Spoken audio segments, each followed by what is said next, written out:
ആകാശവാണി.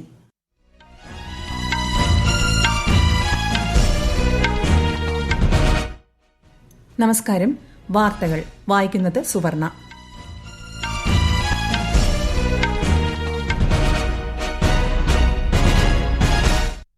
പ്രധാന വാർത്തകൾ.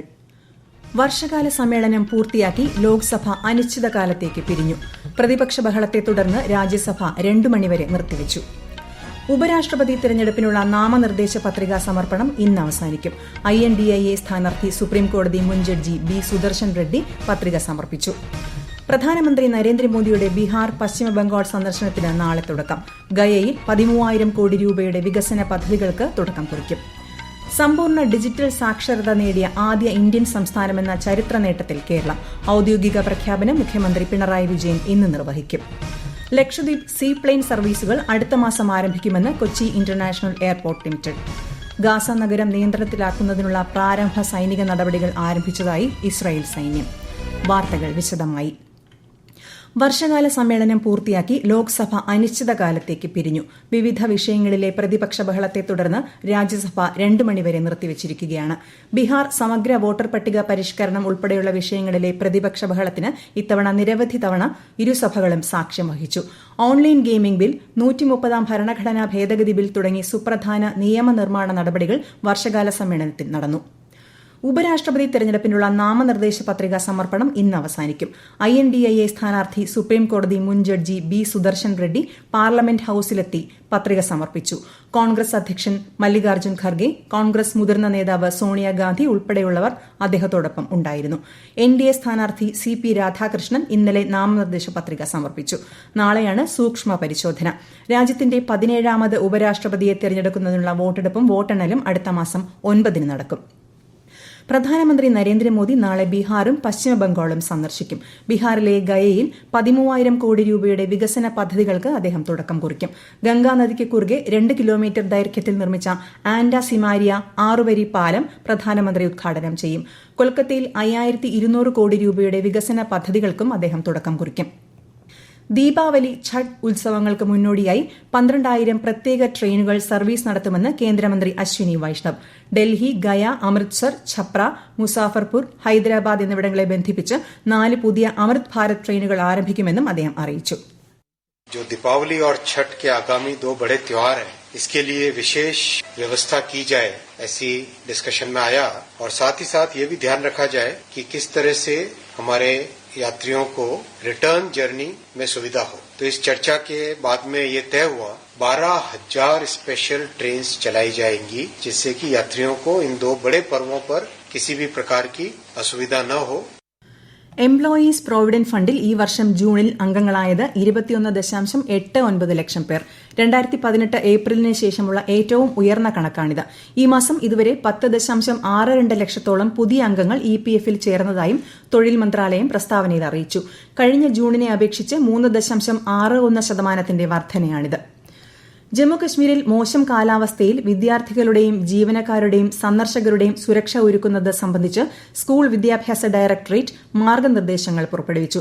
ജലാശയങ്ങൾക്ക് സമീപമുള്ള സ്കൂളുകൾക്കുള്ള മുൻകരുതലുകൾ എല്ലാ സ്ഥാപന മേധാവികളും കർശനമായി പാലിക്കണമെന്ന് നിർദ്ദേശമുണ്ട്.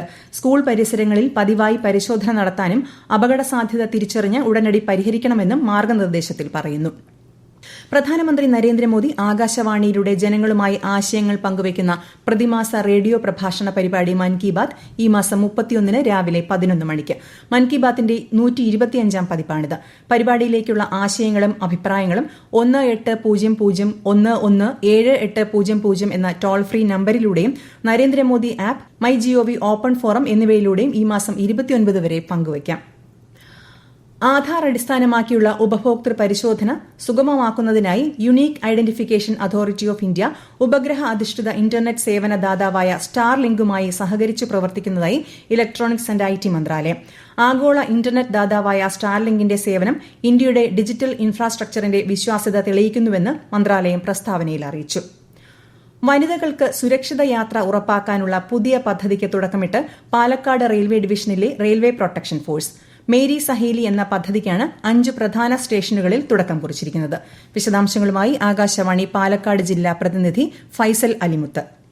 ഒറ്റയ്ക്ക് യാത്ര ചെയ്യുന്നവരുടെ, പ്രത്യേകിച്ച് വനിതാ യാത്രക്കാരുടെ സുരക്ഷ കൂടുതൽ ശക്തിപ്പെടുത്തുന്നതിനായാണ് പദ്ധതി ആവിഷ്കരിച്ചിരിക്കുന്നത്. ഇതിന്റെ ഭാഗമായി ഡിവിഷനിലെ 5 പ്രധാന സ്റ്റേഷനുകളിൽ പ്രത്യേക RPF സംഘങ്ങളെ വിന്യസിച്ചിട്ടുണ്ട്. ഈ സംഘങ്ങൾ ഒറ്റയ്ക്ക് യാത്ര ചെയ്യുന്ന വനിതകളെ കണ്ടെത്തി സുരക്ഷാ മുൻകരുതലുകളെക്കുറിച്ച് അവരെ ബോധവൽക്കരിക്കും. ഉടനടി സഹായം ലഭ്യമാക്കുന്നതിന് റെയിൽ മദദ് ഹെൽപ്പ് ലൈൻ പോലുള്ള ഡിജിറ്റൽ പരാതി പ്ലാറ്റ്ഫോമുകളുടെ വിവരങ്ങൾ കൈമാറുകയും ചെയ്യും. മൊത്തം 64 വനിതാ RPF ഉദ്യോഗസ്ഥരെയാണ് വിന്യസിച്ചിരിക്കുന്നത്.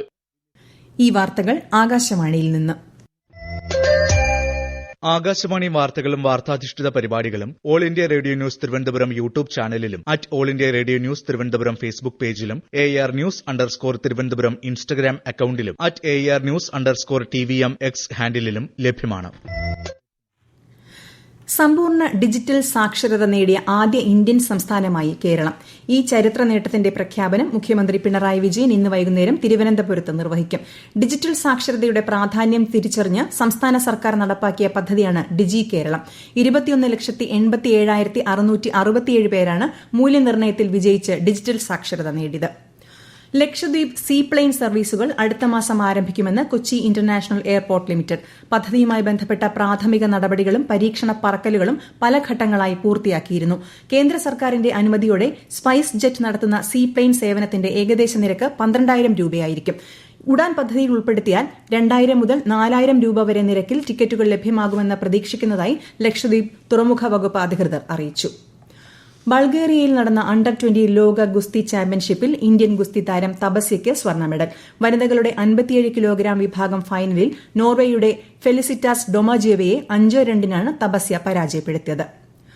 ഗാസ നഗരം പിടിച്ചെടുക്കാനും നിയന്ത്രിക്കാനുമുള്ള ആസൂത്രിതമായ ആക്രമണത്തിന്റെ ആദ്യഘട്ടങ്ങൾ ആരംഭിച്ചതായി ഇസ്രയേൽ സൈന്യം. പ്രദേശത്തെ നിയന്ത്രണം ഏറ്റെടുക്കാനുള്ള നീക്കത്തിന്റെ ഭാഗമാണ് നടപടി. വിശദാംശങ്ങളുമായി ആകാശവാണി ദുബായ് ലേഖകൻ Vinod Kumar. The move is part of an expanded push to take control of the enclave and is expected to drive thousands of Palestinians from northern Gaza towards the south, where hunger and aid shortages are already deepening the crisis. Hamas has condemned the announcement, accusing Israel of escalating what it calls a brutal war against civilians. In a statement, the group said that the latest operations in Gaza City amount to a war crime aimed at destroying the city and displacing its residents. രാജ്യത്തെ ഓഹരി വിപണികളിൽ നേട്ടം. ബോംബെ ഓഹരി സൂചിക Sensex 243 point ഉയർന്ന് 82,060-ലും ദേശീയ ഓഹരി സൂചിക നിഫ്റ്റി 61 പോയിന്റ് നേട്ടത്തിൽ 25,111-ലും വ്യാപാരം പുരോഗമിക്കുന്നു.